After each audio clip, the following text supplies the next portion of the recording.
अरे छोड़ देता अगर तू जवान नहीं होती। चल अपना रेडियो बंद कर, बंद कर और चुपचाप खामोश।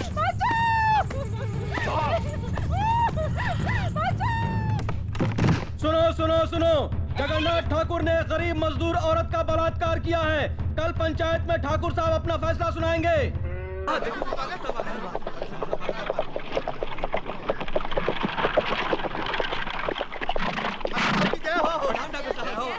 ठाकुर साहब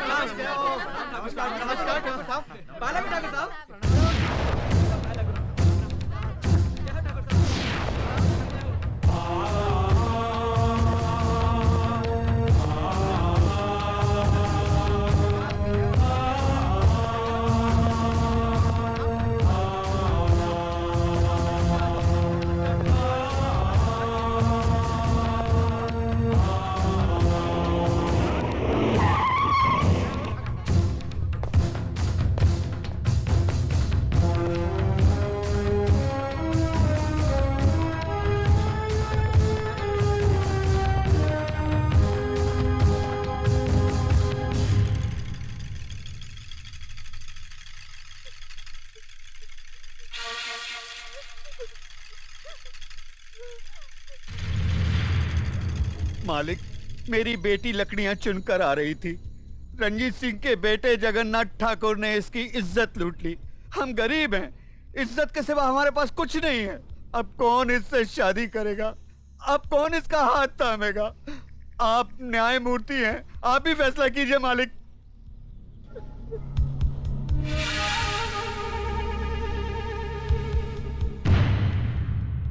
इस बात का कोई चश्मदीद गवाह है? मैं हूँ मालिक। तुम्हारा पायल से कोई रिश्ता है? जी हाँ, मैं इसकी काकी हूँ। तो फिर तुम्हारी गवाही नहीं मानी जाएगी। गवाही सिर्फ उसकी मानी जाएगी जिसने अपनी आंखों से देखा है, लेकिन इस लड़की के खानदान से उसका कोई रिश्ता ना हो। है कोई ऐसा साक्षी, ऐसा गवाह?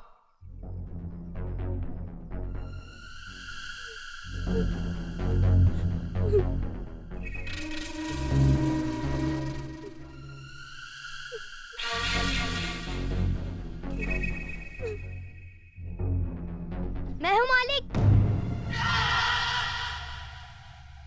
मैंने देखा है। तुमने क्या देखा है बेटे? मैंने देखा कि ये इस दीदी को जबरदस्ती अपने कंधे पे उठाकर पंपशीट में ले गया और दरवाजा बंद कर दिया।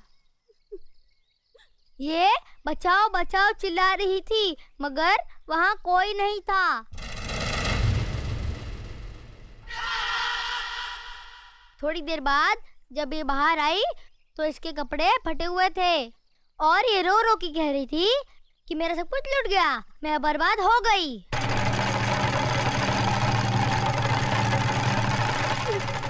जगन्नाथ, कमीने कुत्ते, तूने इन गरीबों को क्या समझा है? ये वो गरीब मजदूर हैं जिनके खून पसीने की बरकत से हमारी धरती पर हरियाली जागती है।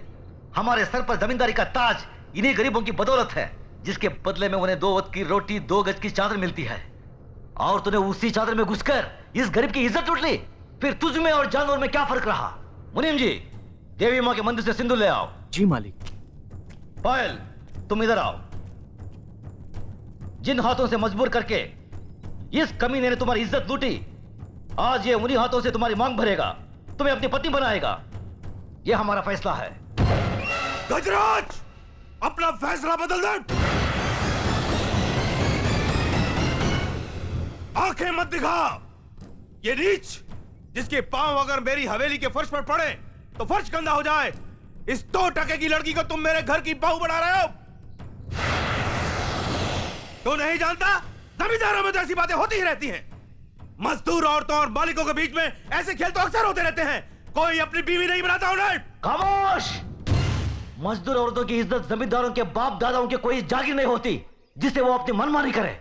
रोन दे, कुचले, इज्जत इज्जत होती है, चाहे वो किसी ठाकुर की बेटी हो या किसी मजदूर की। पागल हो गया तू? तुझे इंसाफ करने की अकल नहीं है। तेरा अंजाम बहुत बुरा होगा गजराज।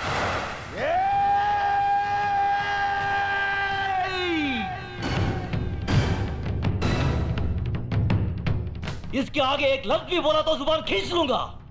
तेरी औकात मेरे सामने खड़े होने की भी नहीं है और तू मुझे ललकारता है। गजराज ठाकुर ने कभी किसी अंजाम की परवाह नहीं की। अगर परवाह की है तो सिर्फ अपनी आन, इंसाफ, अखलाक और ईमान की। इस लड़के की जन्म, जात, नाम, इसकी कोई अहमियत नहीं है हमारी नजर में। अहमियत है तो सिर्फ इसकी इज्जत, इसकी पवित्रता की। जगन्नाथ, मांग भर इसकी। गजराज!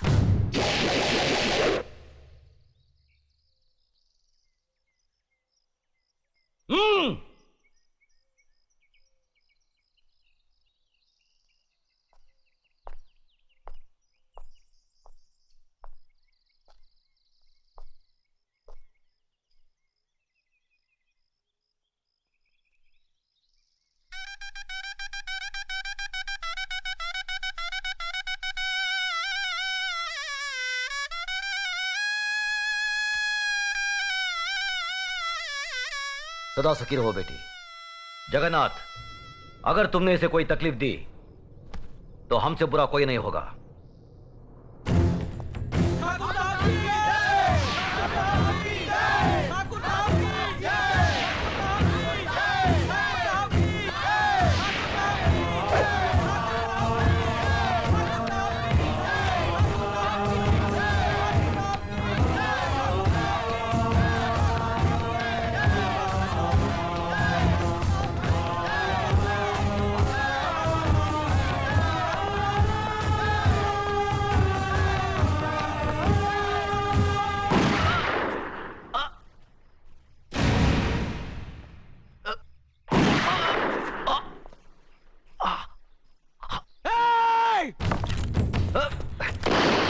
धर्मराज, नहीं, अपनी बुआ की बात गुजारना तुम्हारा धर्म नहीं है। बाबूजी, बाबूजी! भैया! मेरे भाई को मार डाला। मेरे देवता समान भाई को मार डाला। ये क्या किया तुमने? ये कैसा अनर्थ किया?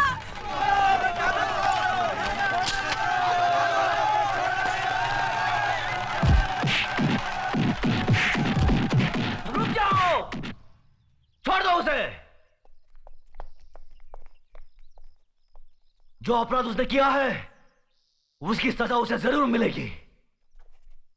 आज से 18 साल के लिए हम रणजीत सिंह ठाकुर को समाज और बिरादरी से बाहर करते हैं। आज के बाद अगर कोई भी इसके परिवार के साथ किसी भी तरीके का संबंध रखेगा तो उसको भी यही सजा मिलेगी। यह गजराज ठाकुर का फैसला है। भैया! बाबूजी! भैया! बाबूजी! बाबूजी! बाबूजी!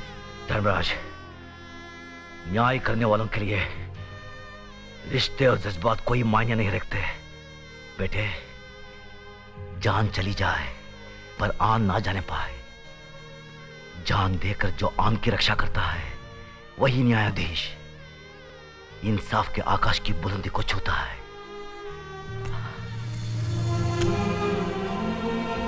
बाबूजी! धर्मराज, जी बाबूजी! आज से हम भरतपुर कस्बे की न्याय और इंसाफ की बागडोर तुम्हें सौंपते हैं। याद रखो बेटे, जिस दिन भी तुमने अनजाने में भी गलत फैसला किया तो समझ लो वही दिन तुम्हारी जिंदगी का आखिरी दिन होगा। बाबूजी! बाबूजी! भैया! बाबूजी!